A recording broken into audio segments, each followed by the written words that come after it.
public. Agenda item 2, have we any apologies?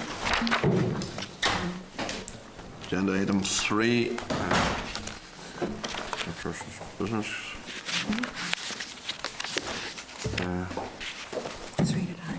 Can I advise members that at the last week's meeting during the briefing on the October monitoring round, officials offered to provide the Department's resource accounts 2013-14.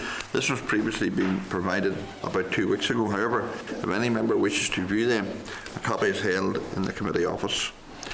Can I remind members of the informal meeting with Farmers for Action next week, 14th of October, 12 noon in room 30. If anyone wants to attend that, you're welcome to do so.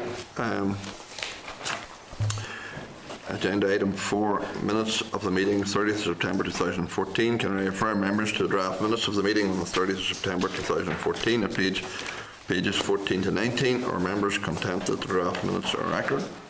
Content? Yeah. If so, I will sign them out.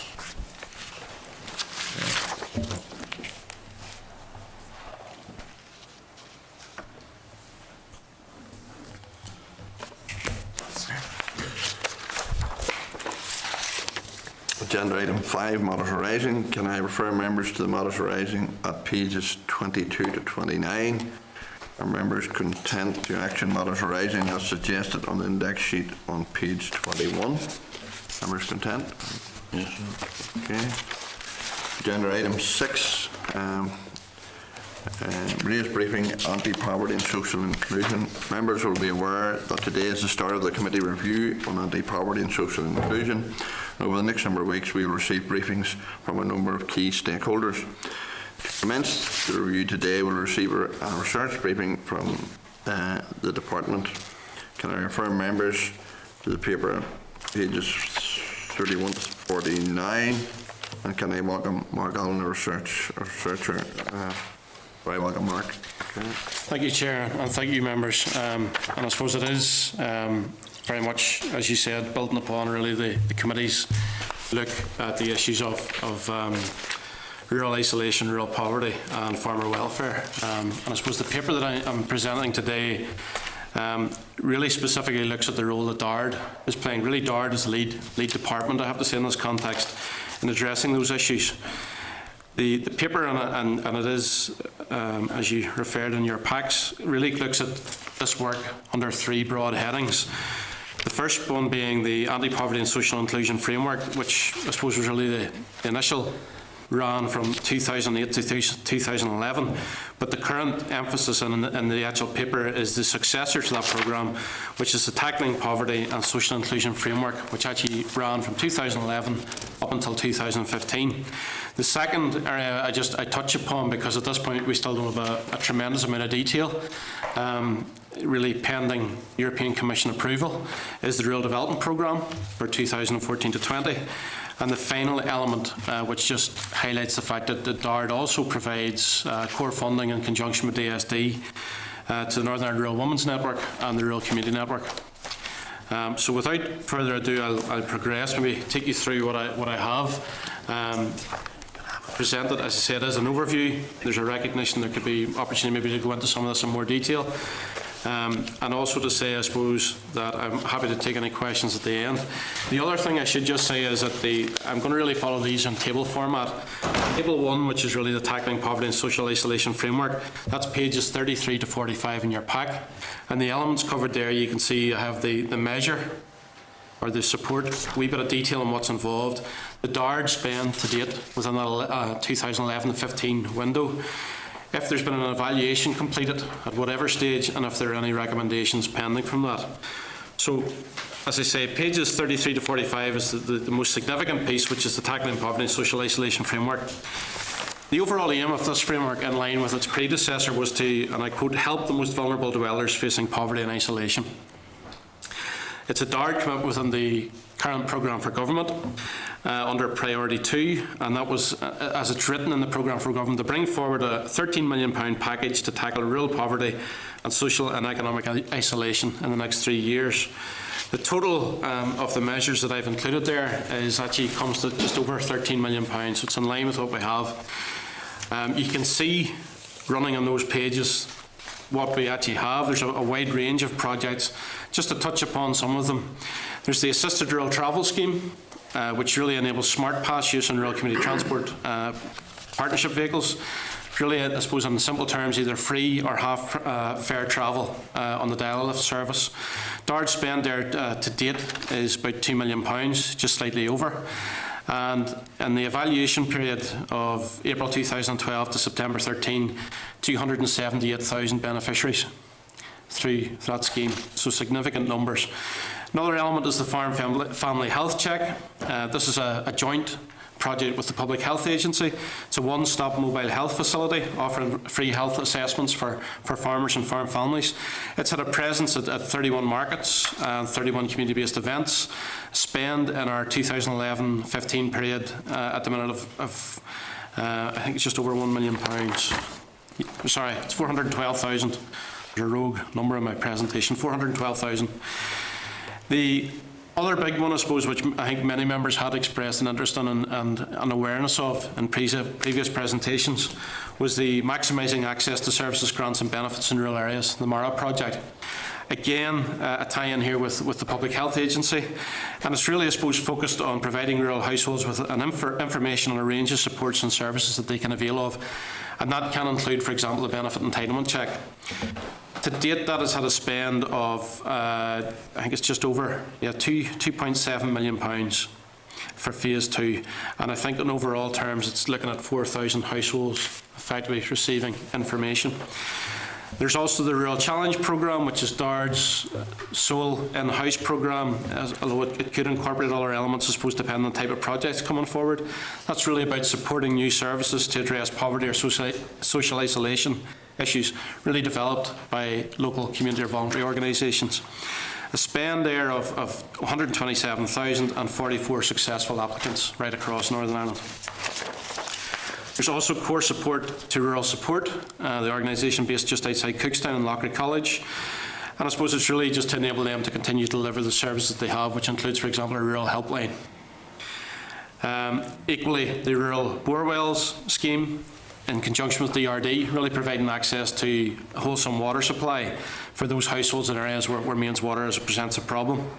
You can see the spend figures. I'm not going to go through all of these, they're in the table. I want to move on then just to the Rural Development Programme dimension. And I suppose the 2014 to 20 programme, as I said at this point, there is a draft, which I think is actually coming before the committee potentially next week, with a view to the DARD actually submitting to the European Commission for approval. With that caveat in mind, the provisional indicative budget at this point is 623 million. And there is a requirement for the Rural Development Programme to meet 4 of 6 EU priorities. And priority 6 in that regard is really promoting social inclusion, poverty reduction and economic development in rural areas. And the draft programme does have elements within its priority 6, that priority 6 priority, for want of a better word. The one that I suppose is maybe worth drawing attention to, that was in the draft consultation document, if some of you may well have seen previously, was the actual basic combating poverty and social isolation basic services scheme. That has an indicative budget at this point of £15 million. That can be utilised for elements really around community development, capacity building, strategic services, addressing issues like broadband, transport or childcare, and a local community grant fund, which I think is, at that point was proposed to have grants of up to £10,000. There could well, I have to say too at this point, be other measures within the final approved rural development programme, which could directly or indirectly address issues relating to rural poverty, social isolation or farmer welfare. But that was the one I flagged for the simple reason that it explicitly identifies poverty and isolation as a key priority.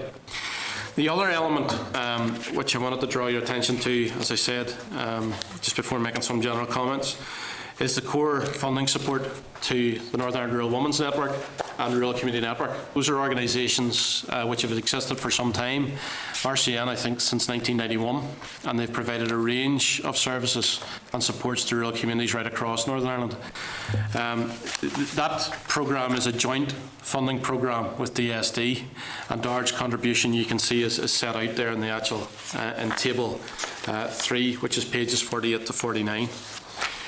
Just in tying this together then, just a couple of observations and some commentary. I think it's clear from what's in the paper that DARD is actively supporting a range of measures that are directly addressing issues of rural poverty, rural isolation and farmer welfare. Secondly, and I think looking at the detail that we had where it was available, there are, it seems, a significant number of beneficiaries. I mean, I did highlight the Assisted Rural Travel Scheme, the 278,000, and the 4,000 households recruited to the MARA project. Also, I think when we looked at the actual data that was available, and DARD very kindly did provide information, many of the projects have also been subject to interim or final evaluations. And the general tenor of those, and I have included elements in those in the tables, is positive. Should, however, be noted that there are projects or supports that have yet to be evaluated across those three broad headings that I've mentioned. But there are, I think, in all of those plans and intentions to do so, just at various stages. It's also worth noting that there have been recommendations made for all of the projects and supports that have been evaluated. And I think there may be value going forward, and maybe considering both how many of those have been implemented in the current and how many maybe potentially have application for new or future programmes going forward. Another thing which I think really stands out, particularly in the targeting poverty, social inclusion framework, very clear instances of cross-departmental working.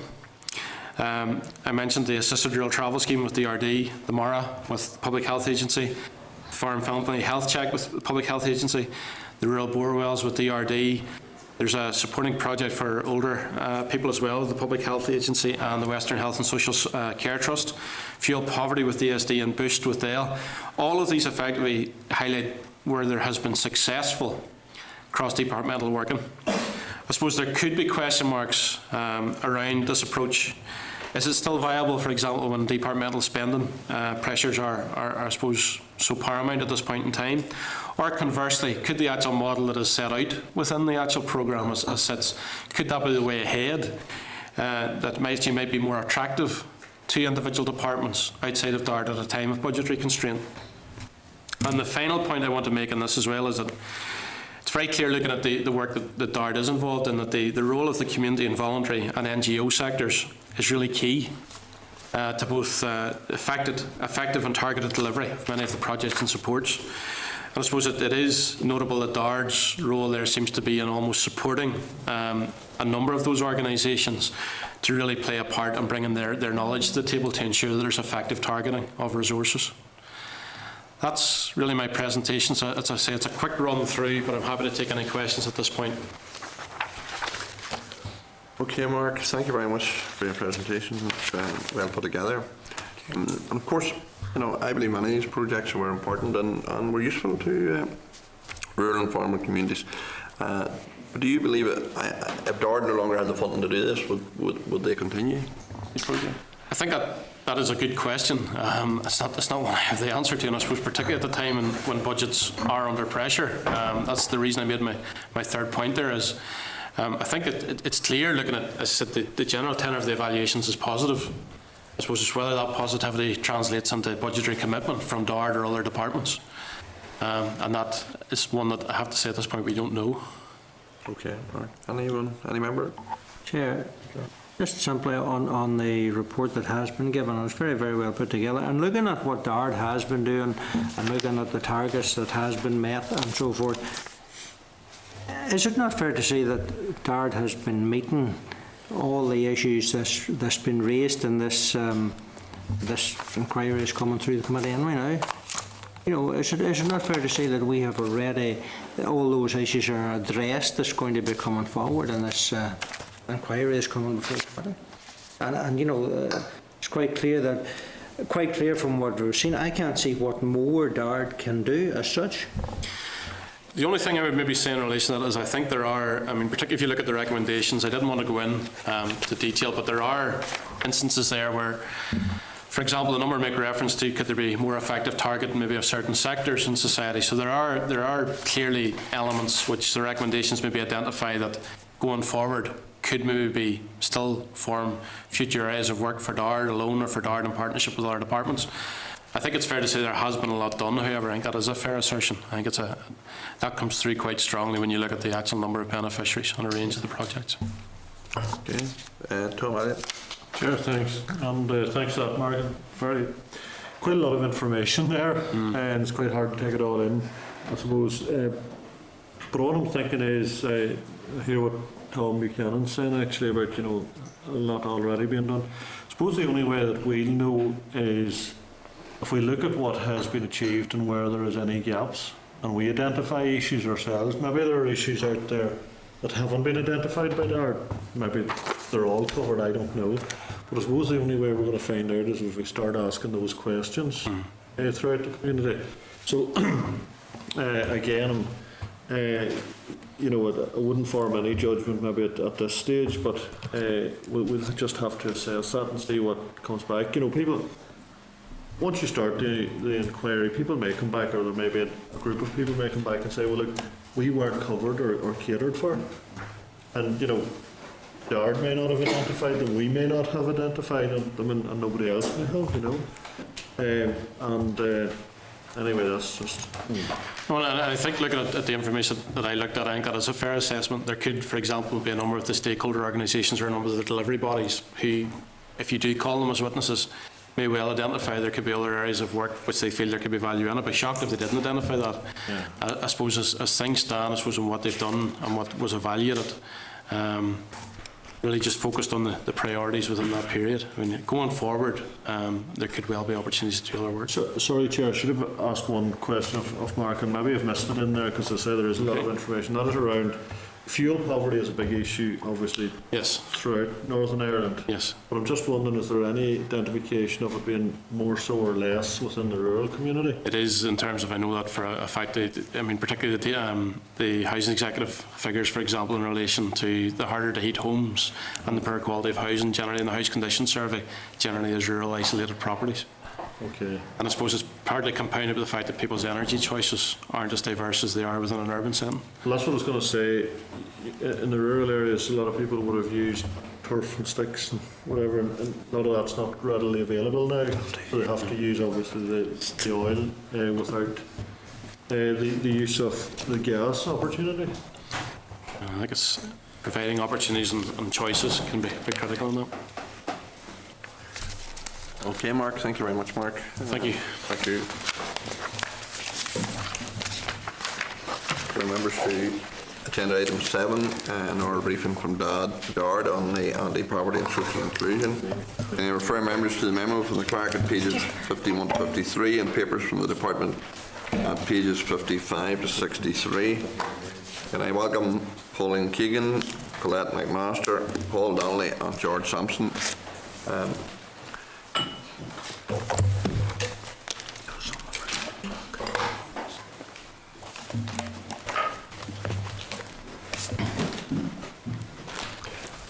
Very welcome. Members will have already read your pack and your briefing papers, and we would recommend that you hold it to about 10 minutes for brief, please. Okay? Thank you very much. Okay. Thank you, Mr. Chairman, for the opportunity to present today as part of the committee's review into anti-poverty and social isolation.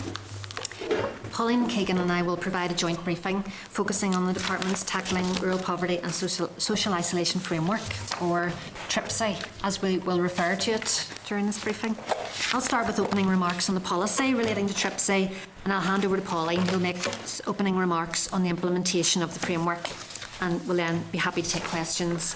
We've with us George Sampson, Acting Policy Lead for the TRIPSI framework, and Paul Donnelly, Delivery Lead for the framework, who will help in responding to the committee's questions.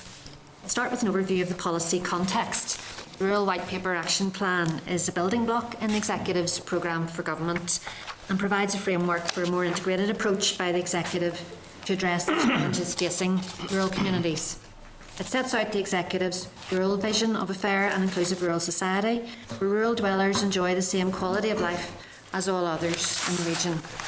It includes a wide range of actions aimed at supporting those living in rural areas, and one of these actions relates directly to targeting poverty and disadvantage in rural areas.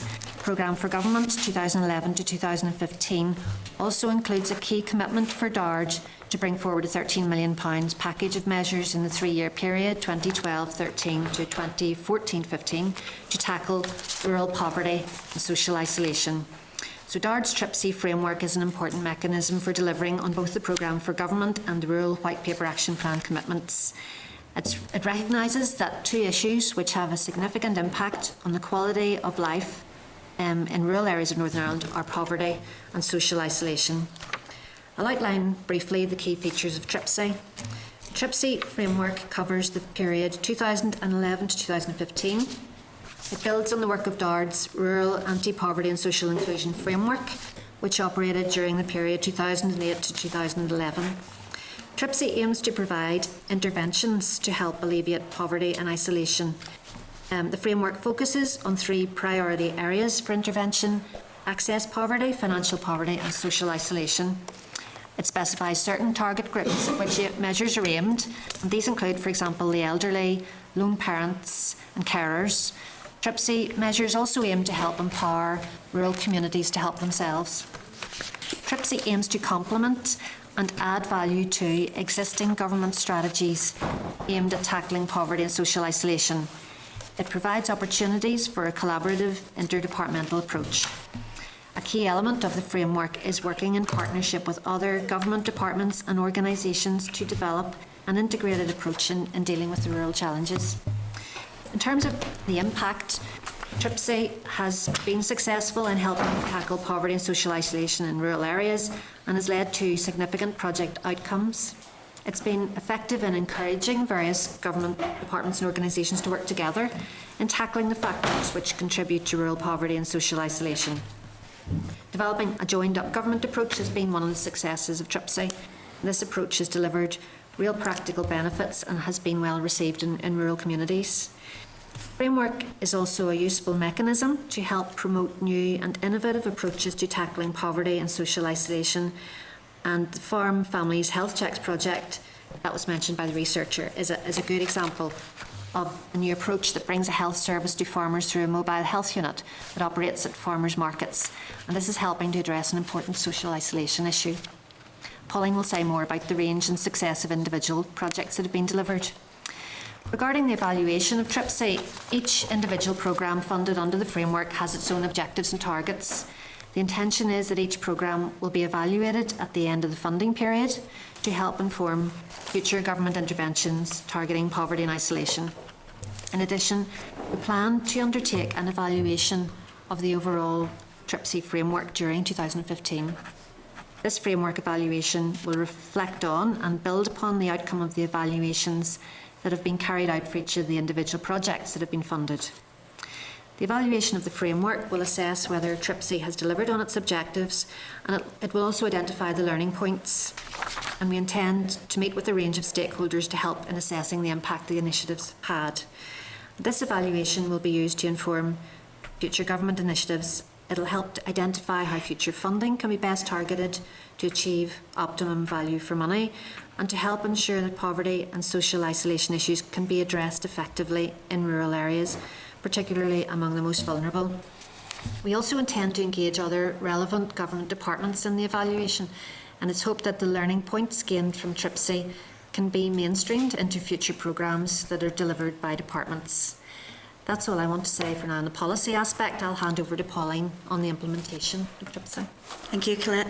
Mr Chairman, members, the practical delivery of the TRIPSI framework has focused on developing interventions and actions that can help to alleviate rural poverty and isolation in a way, we hope, which complements and adds value to existing government strategies, and of course has the aim of helping rural communities to help themselves.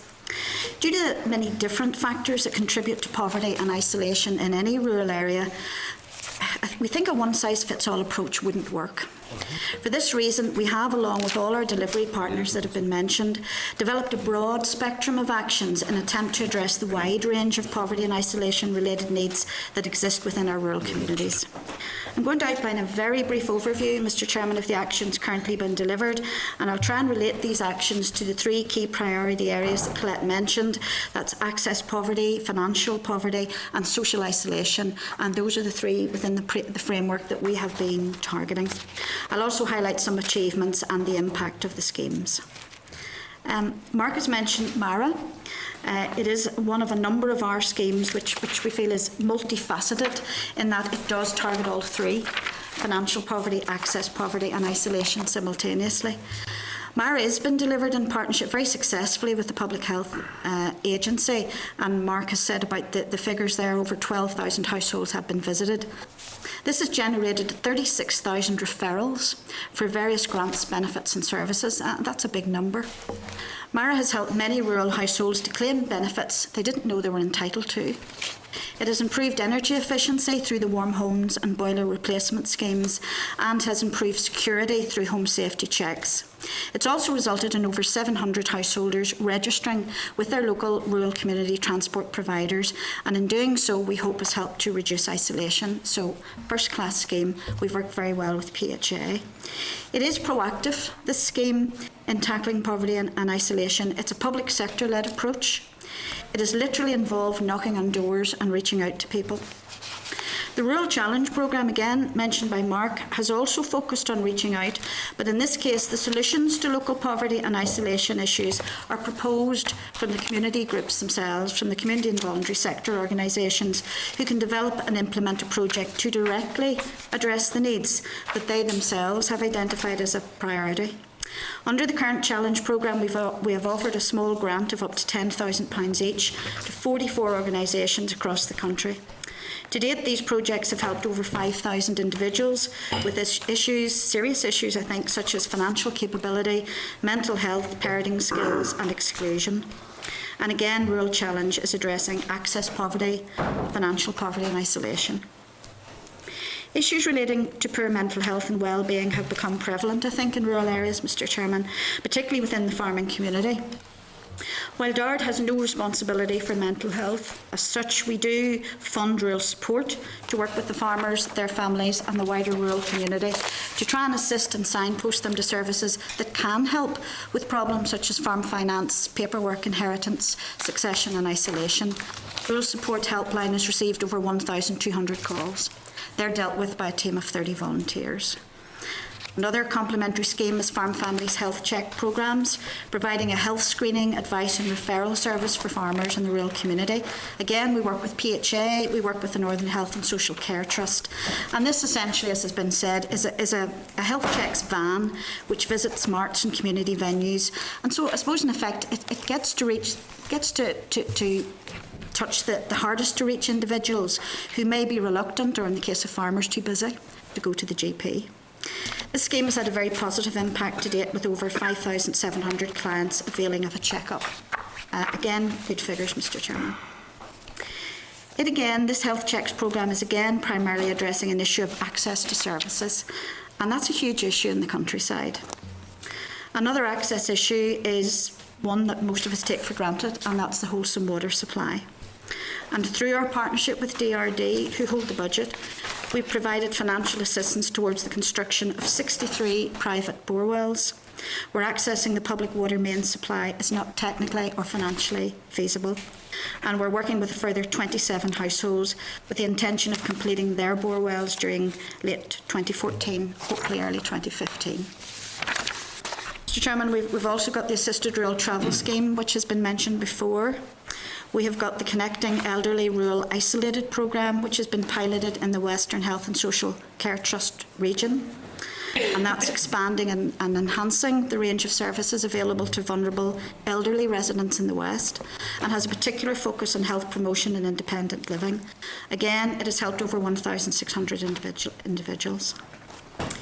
Talked about MARA, Mr Chairman, and referrals for home energy efficiency improvements. Mr Elliott's talked about fuel poverty. Addressing fuel poverty in rural areas is a priority issue. We have been working with DSD and Power NI to reduce heating costs and trying to create warmer, more comfortable homes for those in need of support. And through our funding, we've installed whole house energy efficiency improvements in over 500 rural households, and almost 1,000 low-income rural families have benefited from loft and cavity insulation. Again, this is having a direct impact on financial and fuel poverty, and has been identified as a contributing factor in improving health and well-being.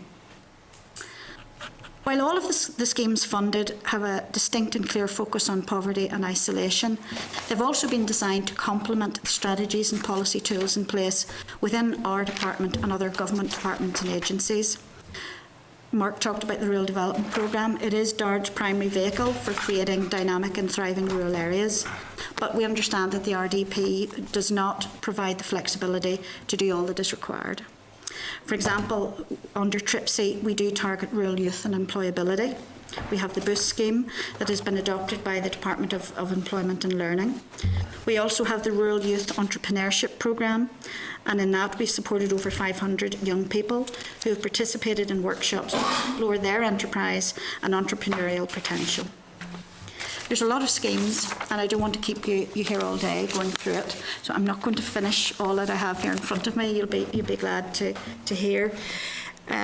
Just really, I suppose, to finish off, Mr. Chairman, it is a programme for government target.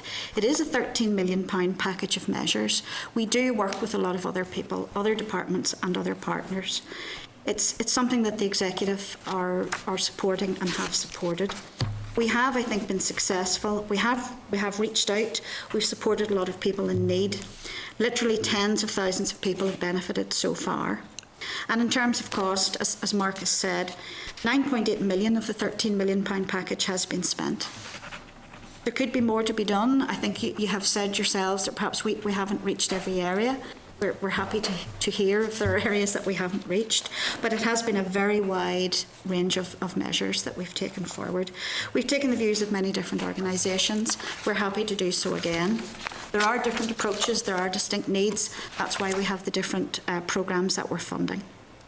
So, brief overview, Mr. Chairman, but I hope that you find it informative, and perhaps best way to get into some detail is maybe with questions rather than a long presentation. Okay, and thank you very much for the presentation. Of course, this review is about what worked well and what hasn't worked well.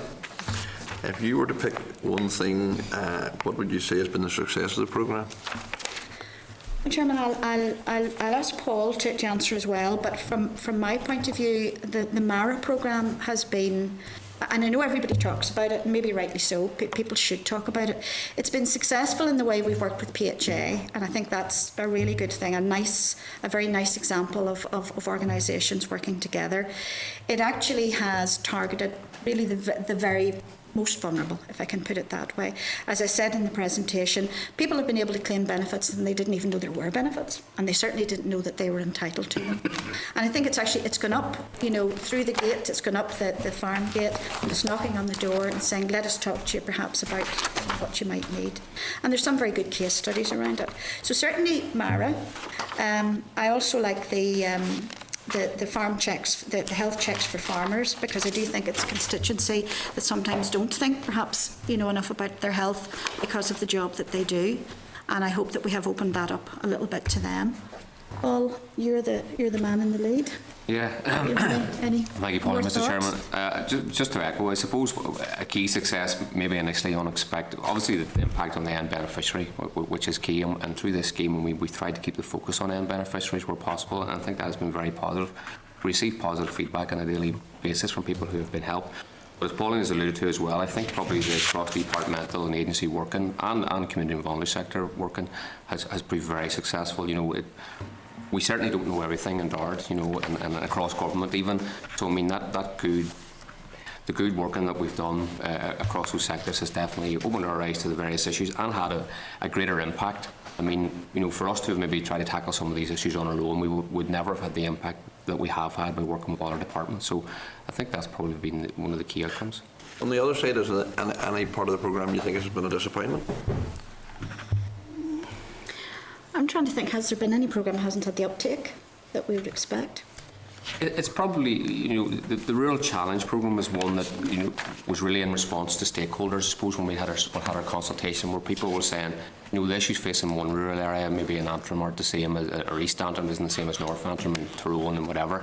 So I suppose the Challenge programme was a programme we tried to provide the opportunity for groups to come forward and tell us what the issues were in their area, be it for youth, be it for elderly. And I suppose this time around we tried to look at the vulnerable groups in relation to Section 75. So despite our best efforts, the likes of maybe the lone parents and even ethnic minorities and that, we didn't get the applications that we felt we would have, despite talking to the parent organisation. So that's probably one area, if we were to go again, we try to do more to, because we do know there are issues facing, sort of marginalised groups out there. So that would be one. Okay. Declan McAleer, question? Thank you, Chair. I note in your comments you said that £13 million package in it of measures, and you work with other departments. What other departments? What would the main other departments that you work with? Yes, Yeah, a range. PHA, a range. I think PHA on MARA and health checks, DRD on rural transport, DSD on fuel poverty, DEL on the schemes for the youth, DECAL on a small sort of mental health programme. Yes. So, really right across the board, we have engaged with a lot of departments. Do you see the what? Probably difficult to figure on. Is there any figure about what contribution they might be able to make? That you say the package at your end is 13 million. Is there any indication of what, or some way that could be built upon? Or? Yeah, it's certainly something that we haven't looked at in detail this time, but we can around. But there is significant impact. If you take the assisted rural travel scheme, for example, while DARD will pay for the journey the person receives, DRD are paying for the back costs, the administration, things like that there. If you take DSD and the warm home scheme, so the way that scheme was designed, our top-up allowed a lot of rural dwellings to actually receive the full home heating installation package, which, in some cases 5,000 or 6,000. So there is quite significant input from all our departments. We haven't taught it at this point, totaled all that up yet, but we certainly can have a look at trying to do that. It certainly would increase the figures substantially. Yeah, thanks. Okay. Sidney Anderson. Thank you, Chair, and thank you, Paul, and your team for your presentation. Apologies, I was out in question time, so I missed a bit of it. But we talked about Mara there, and in relation to that, and the good work is going on there. But how do you engage with other departments and other agencies? Rural dwellers by nature. I live in a rural community myself.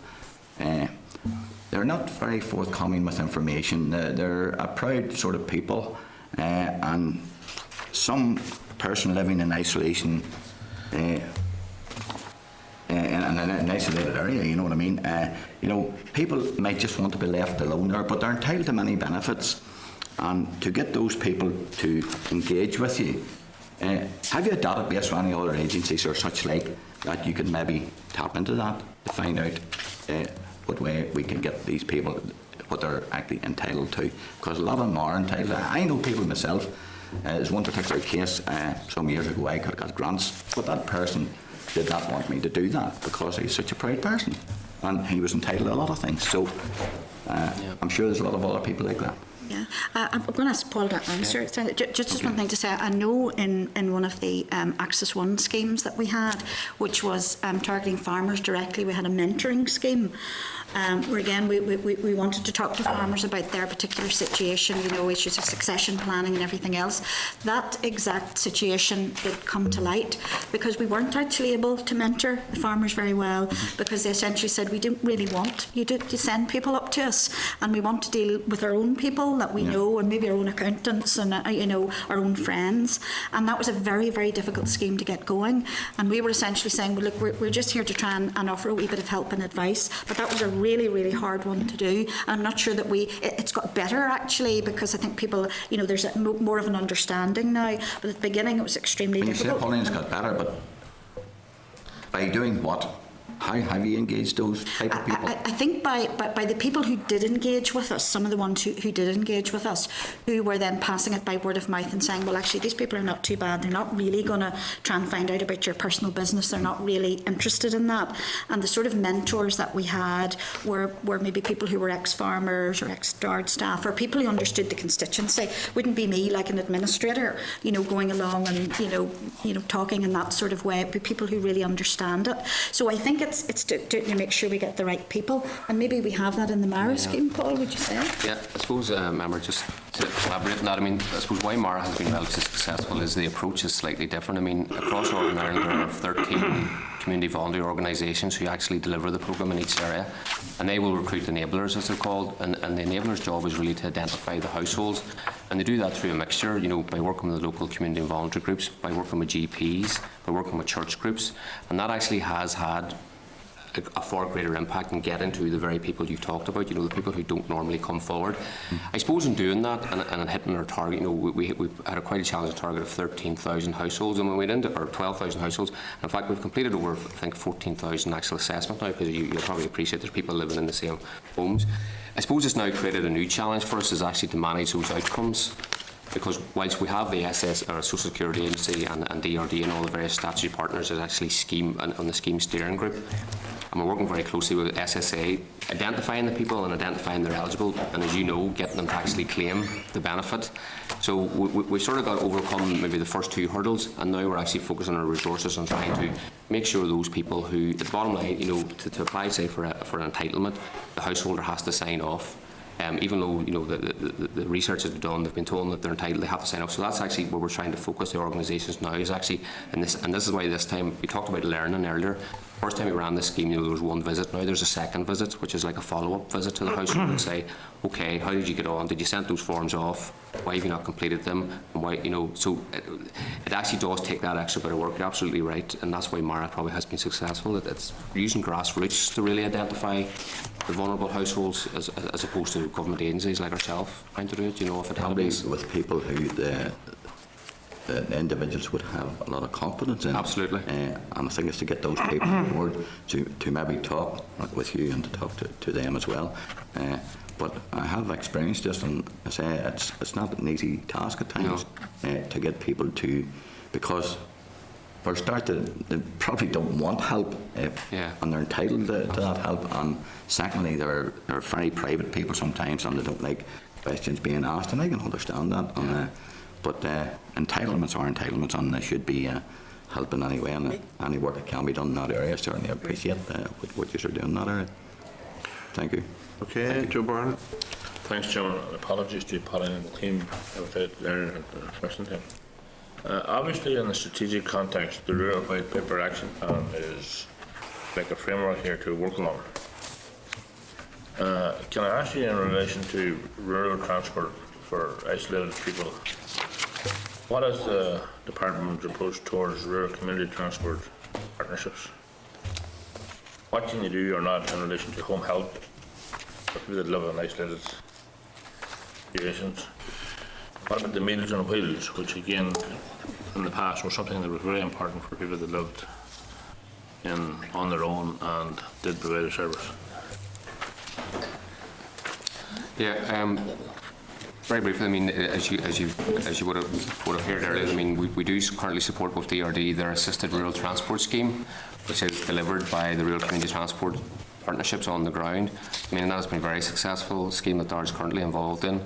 And is working quite well. I mean, and I think I don't know if you have a specific question, but the feedback will be quite strong, and that's the current initiative which DARD are actually funding. I mean, we put about £600,000 a year into that, and that's essentially to provide free and concessionary travel for those with a smart pass in rural areas. As you appreciate, it's to bring a bit of equity. Those living in urban areas have their smart pass and they have pretty regular transport, as you know yourself. In rural, they don't. So that scheme's been running now for the last 3 years, and it's working very well. In relation to the elderly, we have the Connecting Elderly Rural Isolated programme, which has been piloted in the Western Trust, and again it's working very well. That's about, through DARD extra funding, they're able to provide an enhanced service to those rural dwellers who may be more vulnerable elderly rural dwellers, and that's to provide that level of contact. They would have an initial assessment done, and based on that they would get very, if they need somebody maybe to come into the house to help them, if they need to go to an appointment, they can get assistance. So that's again a very successful scheme we're running. The other one on Meals on Wheels, we're not doing anything specific in that at the moment. I do know there are issues around the funding, and they have been brought to our attention. Some of the small challenge programme schemes that we would fund in rural areas would provide, day centres and day clubs for elderly, and as part of that, there may be some hot meals provided, but we have not to date been involved in the Meals for Wheels issue. John, I appreciate the addressing of the issues. Does it require a local social economic group to initiate a project, or can DARD be more proactive in trying to initiate projects? It's a mixture of both. Yeah. A mixture of both, I think, Deputy Chair. I think that, where perhaps we've talked to stakeholders and they've maybe said to us, this is something should be done. We do have our framework that we talked about at the very beginning for financial poverty, access poverty and isolation. So we have been trying in the last couple of years to make sure that what we've done has fitted within that. But if people are coming to us and saying that there's a need or there's a gap, we will try and look at it perhaps by ourselves or with the relevant department. But certainly if a social economy group or a voluntary community sector group, again sees that there's a gap or a need, and we'd be very happy, because in a lot of ways that's the best way, that people should be doing this from the bottom up within their own areas and identifying the needs, rather than us trying to identify the needs of areas maybe we're not totally au fait with. So absolutely, that's very acceptable, and I think we've a mixture of both probably at the moment within the programme. That's how it's come about. So. That's fine, John. Okay. Kieran McCarthy. Yeah, Chair, thanks very much. Thanks very much for your presentation. It's very encouraging to hear the results of your work. I mean, the last time you were here, Pauline, it's quite a while, I was in the committee, sure. I drew to your attention the lack of applications going forward to you for us help and assistance. So obviously somebody has done something somewhere. We did take it on board. I'm a bit concerned that you say that you have been able to discover so many people out there that need this assistance. I mean, all our offices are busy, very busy on the same thing, and there's still those people out there that are have been missed out. Is it really rural, or does your urban come into it at all? Into the towns? Do you go into the towns? No, it is a rural, it's definitely a specific rural programme, and I suppose we do see that isolation, and loneliness and access to services, or non-access to services, maybe has been a particularly rural issue. So it has been, we have obviously targeted at the rural areas, and you're right, I suppose it's disappointing there are still people out there that need help, but I think that's always going to be the case. But and we're not saying, I suppose, with £13 million over a couple of years, we would never say that we are going to alleviate it, or we couldn't do that, and we wouldn't want to do that. There are plenty of other agencies out there who are working away very, very successfully, and were before we started this, and will, I'm sure, after as well. But where we can bring something to the table and maybe work with others and try and enhance it a bit, I think that's probably as much as we can do, because these are projects and interventions, rather than saying, well, at the end of it there will be much less poverty. That's a big thing to take on. Absolutely. It's a big issue. And just finally, my ears pricked up whenever you, Paul, mentioned about the Meals on Wheels. I serve in the Health Committee, and whilst we have a former health minister here. Will that service? No. We have a former health minister here. He's not there now anymore. But still, I'm still worried about the Meals on Wheels. I spent, I'm sure most of us done, a day going round the countryside with Meals on Wheels, and the service was enormous. It was huge. It was great. The people were delighted to see us coming, even if it was only for a chat, regardless of the meals. And unfortunately, in my opinion, the trusts have upped the criteria to qualify for Meals on Wheels. Thus, there's a vast reduction in the uptake, and that certainly concerns me. Now, how we can overcome that, I don't know. We can just hopefully lobby the trust that the criteria will be reduced, so you can help in that regard. Thanks, Chair. Thank you. Okay, Oliver Mullen. Yes, Chair. Thank you. And can I apologise for not being in just your presentation, Chamber. But congratulate you on putting that together today. It was very comprehensive. I was reading through it. I do agree that some of the programmes you have put in have raised issues there that wouldn't have come to the fore only you put them in, like the Mara project, etc. And that myself, I know, has been in a way a revelation in the rural areas, getting that out there and having a dedicated worker dealing with that. But I think some other departments now would have to take up the baton from the information that's been gathered and go with that, because we've got the information, quite a lot of information, and we see by the number of visits that the Mara project has made.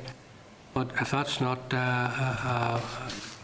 improved on or taken on board by other departments, then we're going to sit with that information on the shelf and not go any further. That's a sad thing. But congratulations on that.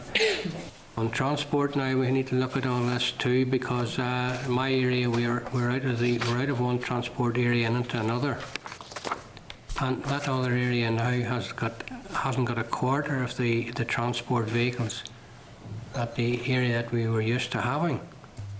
The simple fact is that I don't think they applied for them at the time, and now we're sitting there where we could be using them all the time, and there's not enough of them to go around. And the last thing is, I think we need to look at the review of this public administration, the new council blocks that have been set up. Councils, as we know, will be the main providers for sports provision. And with these new council blocks being set up, we need to make sure that the sports facilities are there. And I'm talking now as far as disability goes. That disability is always the poor relation, so to speak, in the community as far as getting what they're entitled to, and to get them to anywhere where sports or any place that does sports to their ability. Most times you have to travel 18, 19, 20 miles, and I would fear this would even now go further with the new amalgamation of councils, because I can see the problems already setting in. And I would ask you to bear that and keep that in mind. But on the Mara project, I certainly think there needs to be a high level of discussion now with all the departments to take the information that your project has brought to the fore now and take that to another place. So congratulations on that. Thank you, Chair. Okay. Can I ask, what issues do you see with measuring rural deprivation? Like, for instance, I know of a man who receives food baskets from a local charity because they feel so sorry for him, and the same man doesn't know what he's with, but he chooses to live like that, if you understand. Sometimes Typical.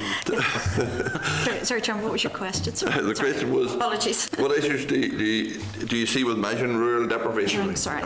Yeah. Yes, I mean, I think that certainly is an issue.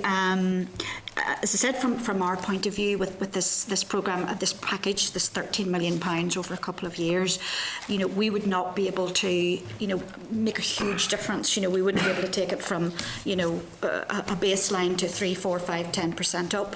Essentially, it's interventions and it's support and it's help and working with other departments. But there is an issue, I think, about having a baseline. I mean, there's lots and lots of various strategies out there. Ours is actually only one. And there's quite a few from OFM, DFM and other departments who have other strategies, not just our own, and I think that's good and that's right. But there is an issue about actually measuring what is deprivation. We do have noble indices, and I mean, obviously that's there, but from a rural perspective, people have their various views on that. So it's a difficult one. And I think this is why we have taken the approach of, working with the departments and the various stakeholder groups and the people who are out on the ground and trying to help the groups, maybe, by the Rural Challenge Fund, by giving them the money so they can go and work and identify, what the real needs are. Because just, what you said there is probably does happen, and it is very, very difficult. But I think some sort of real baseline that means that you could really measure it, maybe specifically for this programme, but for other programmes, it would be a good idea. It would be money well spent. I would agree with you. So just that, I mean, every current initiative would have some sort of criteria, in that, I mean, the Mara one, for example, that's why it's, it's every super output area, they look to try to identify the 50 households most vulnerable. But I suppose in all this too, there's a factor that that person maybe that you referred to is actually isolated and vulnerable, depending on how much money they may have. You still can be isolated and in poverty in some respects, no matter how much money you have. So it is trying to find that balance as well. I suppose just, adding on from the point of view of DARD, there's a number of pieces of research that we've commissioned that, we're hoping will add to the evidence base to inform future rural policy initiatives and so on. So there's some of the evidence base that we are seeking to build currently. Okay, I think Oliver wants to go in quickly, please. Just very quickly, Chair, and thank you for letting me in. Just on the deprivation levels, I think I've raised this before with you. I too would like them looked at, because at the present time the noble indices discriminate against the rural dweller in quite a lot of instances. One example would be childcare. That if you're in the wrong area, it's like a postcode lottery. If you're in the wrong area, you don't get childcare, and that's you living in the middle of an isolated rural area. And quite a lot of the noble indices actually go into the urban area. And with these new council groupings set up now, and the money withdrawn for urban regeneration, it only leaves the money for rural dwellers. So what would worry me in case councils now hold back. Could be hidden pockets of deprivation. Because of the withdrawal of the money for the urban regeneration, they may want to balance their books, and that's a worry as well. But I do hope that the deprivation levels are looked at, because in some areas that they have declared deprived areas, there's nobody in them. Thank you. Thank you. Chair. Okay. Thank you very much again. Thank you.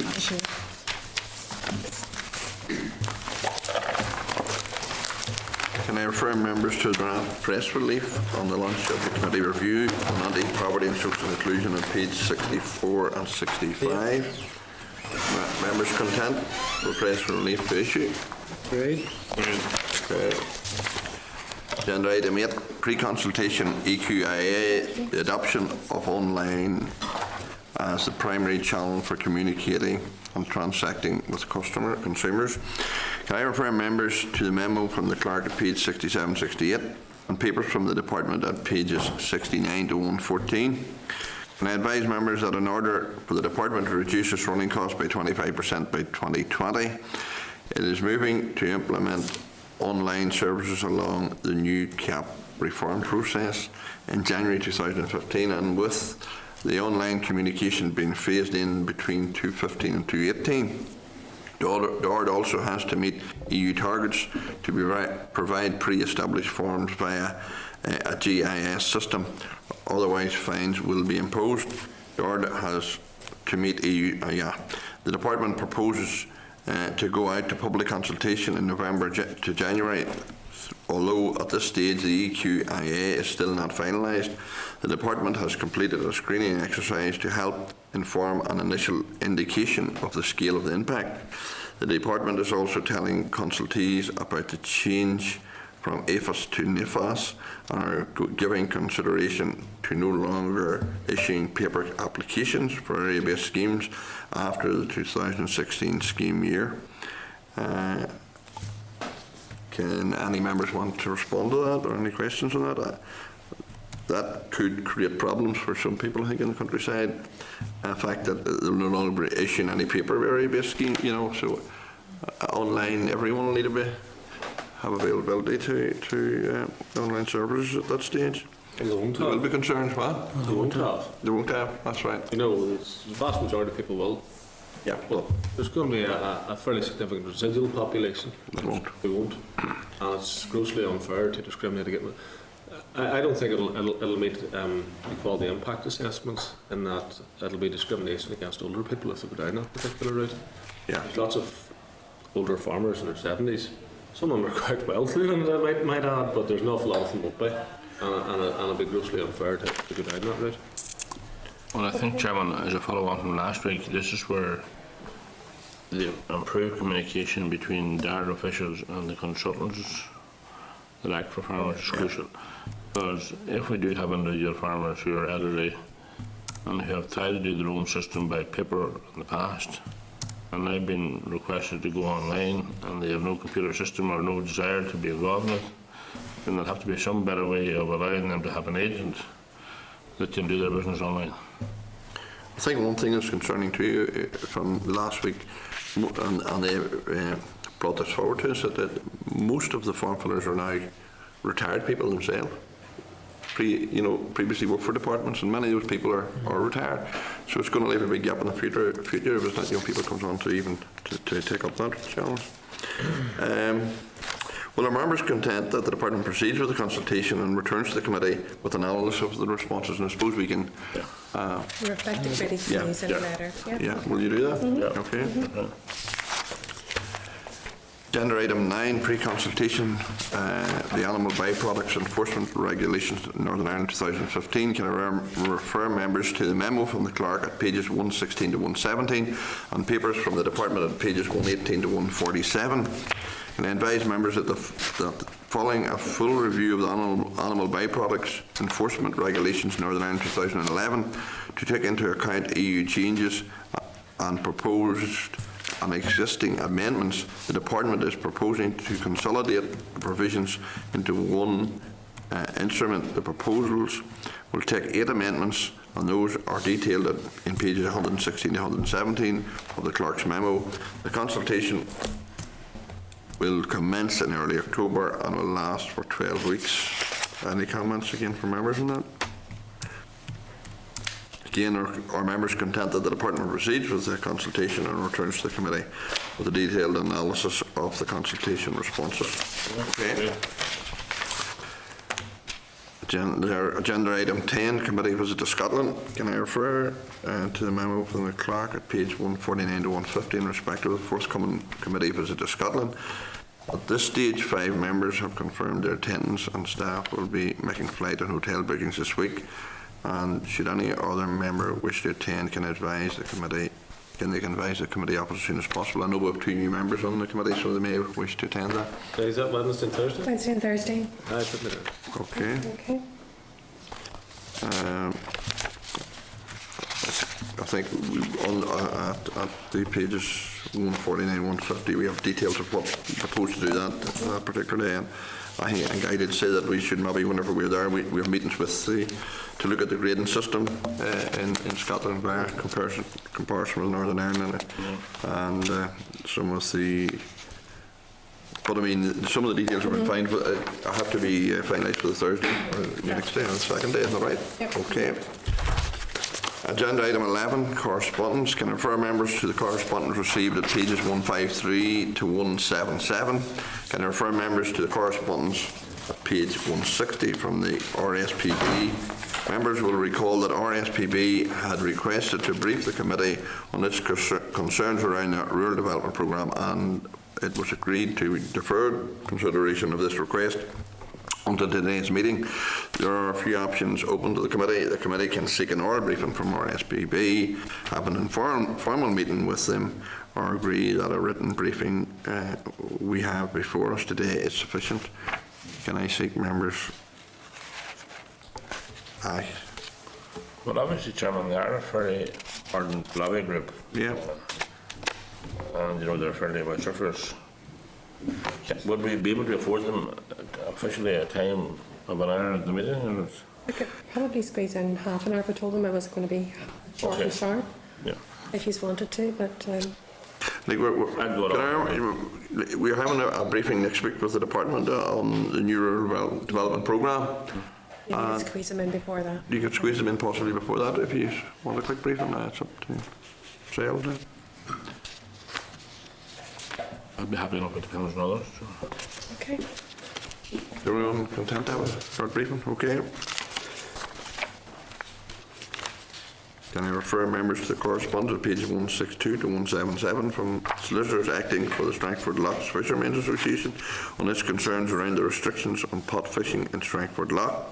Members will recall that it was agreed to revisit this correspondence at last week's meeting. Do members feel that a meeting with the Strangford Lough Fishermen's Association is appropriate, or do members wish to raise the issue with the department when they brief the committee on the 18th of November on fishing opportunities? Yeah, Chair, thanks very much. On this one here, you've seen the letter from that has been going back and forward. First of all, I mean, I want to express my concern at there's been no response from this department. in relation to the complaint that was made from the management of Stratford Lock. And this is all about the loss of jobs and income by the users of that. Would it be possible for to invite the department, the Director of Fisheries and Environment, to the committee to answer questions in relation to You're coming to the committee on the 18th of November. They're coming to the committee on the 18th of November to talk about fishing opportunities. You know, they go to Brussels every year to do the Fisheries Council.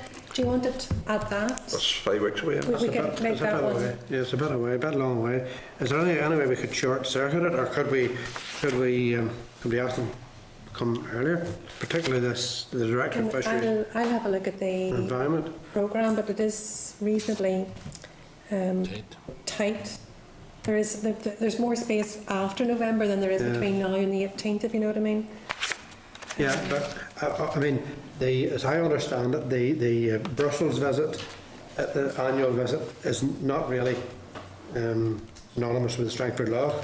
I mean, the committee, the Assembly actually debated the whole thing in January 2013, and there's been very little action happened since then, and this is what the fishermen are very much concerned about. I think you can see that in the number of things that were or have not been. Can you leave? I'll try and get them up before the 18th for you. Yeah, okay. Yeah. I'll do my best to get them up before the 18th. That's fine. But I may have to coming back, because I know that we wanted them earlier than that for this one, and they couldn't make it for the 4th of November, so I'll do my best to kind of slot them in. Okay, Is that okay, Cameron? that's as good as we can do. All right, thank you. Thanks. Our members content to action the rest of the correspondence as suggested on the index sheet at page 152. Great, okay. Agenda item 12, forward work programme. Can I refer members to the forward work programme at pages 179 to 183? And can I remind members that there will be an informal meeting on the 14th of October weekend with farmers for action at 12 o'clock in room 30. Both I and the Deputy Chairperson will be attending the meeting, but it would be helpful if other members could also attend. I think it would be useful if that could happen. Okay. Can we seek agreement for the forward work programme? Great. Agenda item 13, any other business? Is there any other business? Anyone? One thing, Chair. Perhaps the committee could write to the department and find out what their policy is with regard to inspectors that come out to do single farm payment inspections on the ground, on the farmer's land. I had a call from a constituent today. He farmed somewhere in the region of 1,000 acres. He had a countryside management scheme last month. He had nitrates or inspection last month. He had nitrates inspection last year, and he got a phone call this morning just to say there was an inspector who was on the farm today doing the inspection. He wanted then to have either himself or someone else go round with her on the farm, but she wouldn't have that. She had whoever this inspector was doing round the farm on her own. Now, this man got an inspection a few years back, and there was a situation where the inspector did the same thing on the farm on their own, and he got a fine for one bushes that was actually in the neighbour's farm, but the inspector took them that they were on his farm. He got a fine of over £5,000, and because he needed the money, he couldn't afford to fight the case and take it through an appeal. There's a concern again today that something like this could happen again, and maybe we could find out why the situation is that these inspectors apparently don't want anyone from the farm to accompany them around the fields, and at least if there was anything that they had concern about, the farmer themselves would know what that was and maybe rectify it on site rather than it coming through the other case where he's getting a fine for it and then has to fight for his right in a sense. At the very least, I have always thought that an inspector should speak to the farmer at the end of the inspection and identify any issues that they feel is there. That if there was something like what you say happened last year, it could be identified immediately, and I think that is something that I think there's got wouldn't really harm anything. Some more flexibility so far as the inspectors are concerned. Yeah. Okay, all right. Chairman, I echo and support what's been said. I think it's one of the things that came up last week as well. Okay. Is there any other business? Obviously the new scheme's coming in next year, and there's a lot of young farmers now are aiming for it. I'm not sure what the committee has done on this as yet, but a lot of them have to have a course now, an agricultural course, and I think there was something like 3,500 applications went in, and Caffrey just weren't able to do that. Is that something that Northern Ireland introduced itself, or was that a specification from Europe that you would have to do that? It's discretionary. It's discretionary. Yeah. I mean, according to Richard Wright, we're being particular on this. Yes, I've seen that. Yeah. And in that case, if it's discretionary and somebody's indicated a willingness to do this, are they going to be precluded from actually applying for it in that year? You know, in the year to come. So they have sought to actually go through a course, but they've been denied the opportunity to go through a course, and they're prepared to do it the following year. Will they still be able to claim for the young farmers I think this year, or the department and the minister give commitments that everyone wanted to do a course would be able to do it. I know those that are doing the course that are not looking to be ahead of holding, but they're doing the course because they want to have the course. Just to have it, you understand? We can write that was hand-sorted for the minister to give a commitment Yeah. To his committee on the 11th of September. Everyone that wanted, Yes, yes, would get the opportunity to do it. I know. But if you want, I can write to confirm that, but it was hand-sorted. Every boys doing a course could teach the lecturers, like. I think there's a commitment made to anybody didn't get this year can get next year. Yeah, but then there's a problem there if the person, regarding the person's age. You could get a problem where next year it'll be too late for that person. And you'd be over 40 then. Plus, if you're getting 50% more on your money, Yes, you're not going to want to lose it. That's right. So if you're near 40, you'd be getting in at the start, but if you're not, you're okay for a year or two. Yeah. You know, Not just going to be as good as some people thought it. No, it's not. Absolutely not. Chairman, would it be an idea, and again, I don't want to burden the committee or to the clerk, but it might do no harm again if we had the director or the principal of Caffrey at some stage to come along, because there has been some angst about students who applied in good faith, had good entry qualifications, didn't get in on the course because there was such a demand for courses. Oh, Jesus. And I think, you know, this has also caused some frustration among some in the farming community. Okay. Well, look at, we can probably fit that in towards the end of November, but is that okay? That's fine, yeah. Okay. You want to do an extra meeting? I can fit it in and.